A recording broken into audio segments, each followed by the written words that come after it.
Hello everyone, welcome to my channel alpha knowledge box.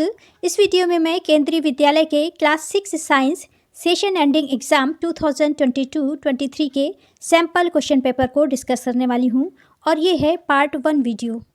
Paper में total 26 question हैं।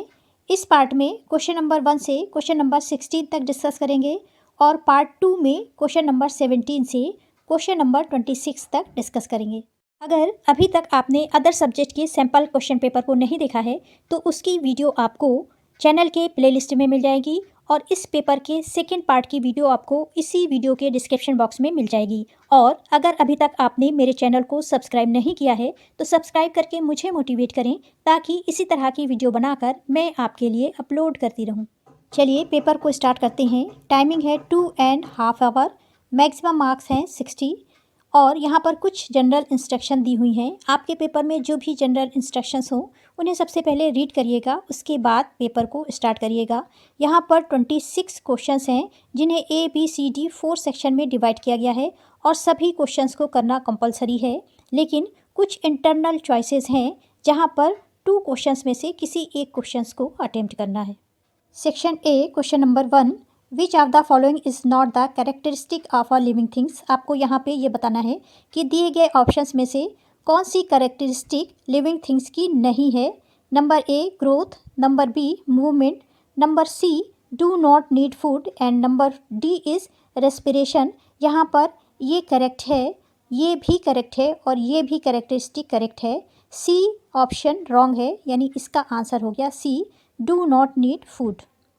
Question number 2, fishes move about in the water with the help of their, यानी fish water में किसकी help से move करती हैं। Option A mouth and gill, option B legs and scale, option C wings and tail, option D fins and tail. Fishes mouth और gill से सांस लेती हैं, इनके लेग्स नहीं होते, विंग्स नहीं होते हैं और इस तरह का जो आपको स्ट्रक्चर दिखाई दे रहा है इसे फिन्स कहते हैं। पानी में या वाटर में मूव करते समय वो इन्हीं फिन्स का और टेल का यूज़ करती हैं, इसलिए यहाँ पर करेक्ट ऑप्शन हो जाएगा D fins and tail. Question number 3, which of the following is an ancient method of measurement. Measurement की एंशियंट मेथड कौन सी है। Option A cubit, option B ruler, option C measuring tape and option D is measuring rod. यहाँ पर answer है A cubit. Cubit finger के tip से लेकर के एल्बो के लास्ट तक की लेंथ होती है। Question number 4, 5 kilometre are equal to, option A 5 lakhs metre, option B 50,000 metre, option C 5,000 metre and option D is 500 metre. क्योंकि 1 किलोमीटर इक्वल टू 1000 मीटर होता है, इसलिए 5 किलोमीटर इक्वल टू हो जाएगा 5000 metre. Question number 5, light travel in, option A a curved line, option B a random way, option C a straight line and option D is a zigzag line. Light हमेशा straight line में travel करती है, उसका direction इधर हो सकता है, इधर हो सकता है या इधर हो सकता है, इसलिए आंसर होगा C a straight line. Question number 6, a device that break the circuit is called, option A switch, option B filament, option C bulb and option D is battery. जब आप अपने घर में लगे हुए किसी बल्ब के स्विच को ऑन या ऑफ़ करते हैं तो लाइट ऑन या ऑफ़ होती है, यानी उसमें लगा हुआ सर्किट ब्रेक होता है या फिर कंप्लीट होता है, इसलिए यहाँ पर आंसर हो जाएगा स्विच, जो कि किसी सर्किट को ब्रेक करने का या फिर कंप्लीट करने का काम करता है।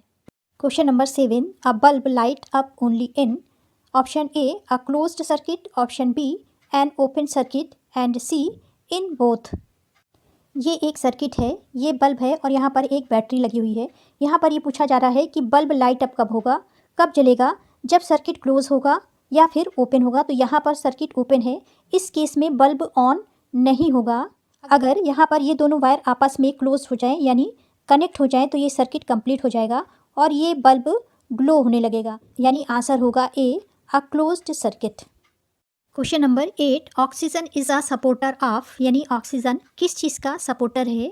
Option A burning, option B nitrogen, option C smoke और ऑप्शन D इज़ डस्ट। कोई भी चीज़ तभी जलती है जब एयर में ऑक्सीजन प्रेजेंट हो, यानी यहाँ पर आंसर हो जाएगा A बर्निंग, क्योंकि ऑक्सीजन ही बर्निंग में सपोर्ट करती है। Question number 9, name 2 energy producing nutrients. यहाँ पर आपको दो ऐसे न्यूट्रिएंट्स या सब्सटेंसेस के नेम लिखते हैं जिनसे हमें एनर्जी मिलती है या वो एनर्जी प्रोड्यूस करते हैं। एनर्जी प्रोड्यूसिंग सब्सटेंसेस हैं या न्यूट्रिएंट्स हैं carbohydrates and fats. Question number 10, what is nutrients, यानी न्यूट्रिएंट्स क्या हैं। न्यूट्रिएंट्स ऐसे सब्सटेंसेस होते हैं जो कि फूड में अवेलेबल होते हैं जिनसे हमें एनर्जी मिलती है और हम हेल्दी रहते हैं। इसका आंसर हो जाएगा it is a substances available in food that provides energy and helps us to stay healthy. Question number 11, name the country in which magnet was discovered. यहाँ पर आपको उस कंट्री का नाम लिखना है जहाँ पर मैग्नेट डिस्कवर्ड हुआ था। उस कंट्री का नाम है ग्रीस और एक शेफर्ड था जिसका नाम था मैग्नेस, जिसने मैग्नेट को डिस्कवर किया था। Question number 12, how many poles are there in a magnet. एक मैग्नेट में कितने पोल्स होते हैं। There are 2 poles in a magnet, first north pole and second is south pole. Section B, question number 13, what is a habitat. Habitat क्या है।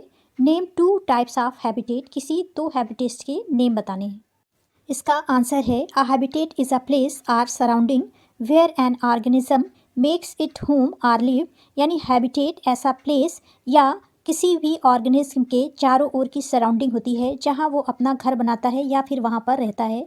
और इसके types हैं फॉरेस्ट, ग्रॉसलैंड, डेजर्ट। ये 5 टाइप्स के होते हैं, आप कोई भी 2 लिख सकते हैं। इसमें एक ऑप्शनल क्वेश्चन है, why do camel have long leg. इसमें से कोई एक क्वेश्चन आपको करना है। Answer is in desert the sand get very hot during the day. हमें पता है कि कैमल डेजर्ट एरिया में रहते हैं और डेजर्ट में दिन में बहुत ज़्यादा सैंड गर्म होती है। To survive the heat of the sand camels have long leg that helps them to beats the heat of the sand. और डेजर्ट में सर्वाइव करने के लिए, जीवित रहने के लिए, सैंड की हीट को बर्दाश्त करने के लिए कैमल्स के लॉन्ग लेग्स होते हैं। Question number 14, define linear motion by giving suitable examples. यहाँ पर आपको लीनियर मोशन को डिफाइन करना है एक एग्जांपल्स को दे करके। लीनियर मोशन एक ऐसा चेंज है, एक ऐसा मूवमेंट है जब कोई ऑब्जेक्ट अपने प्लेस से दूसरे प्लेस तक एक स्ट्रेट लाइन में मूव करता है। इसके आंसर को आप इस तरह से लिख सकते हैं, linear motion is a change in position from one point or place to another in a straight line.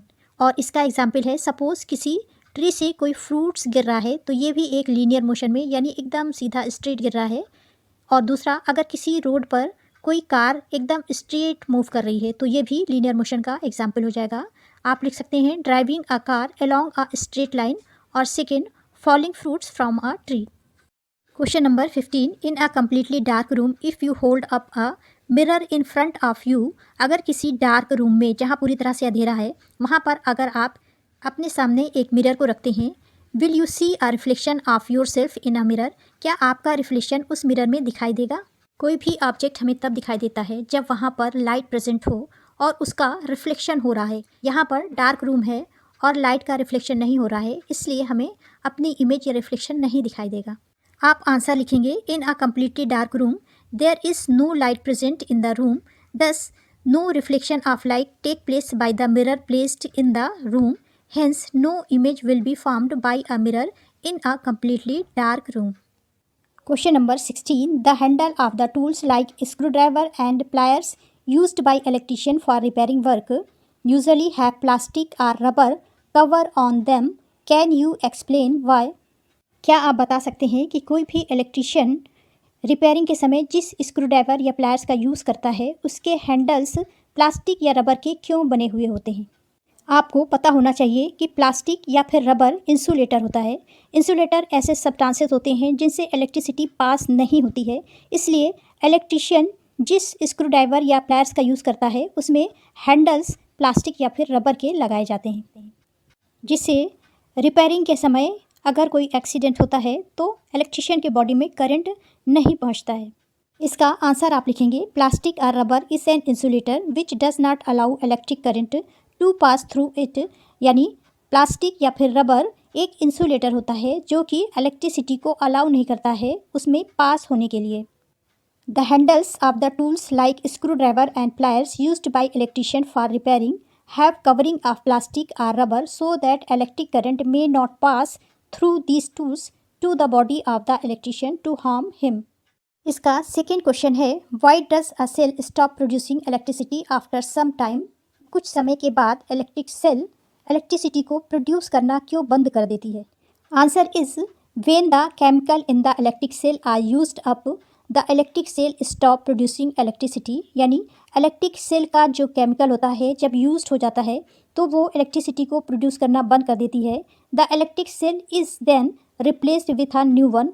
तब उस इलेक्ट्रिक सेल को न्यू बैटरी से न्यू सेल से रिप्लेस कर दिया जाता है। In case of rechargeable battery, अगर रिचार्जेबल बैटरी है, they are used again and again, यानी उसको रिचार्ज करके आप फिर से बार बार यूज़ कर सकते हैं। लेकिन सिंपल बैटरी को आप एक बार यूज़ करने के बाद आप उसे यूज़ नहीं कर सकते क्योंकि वो इलेक्ट्रिसिटी को प्रोड्यूस करना बंद कर देती है।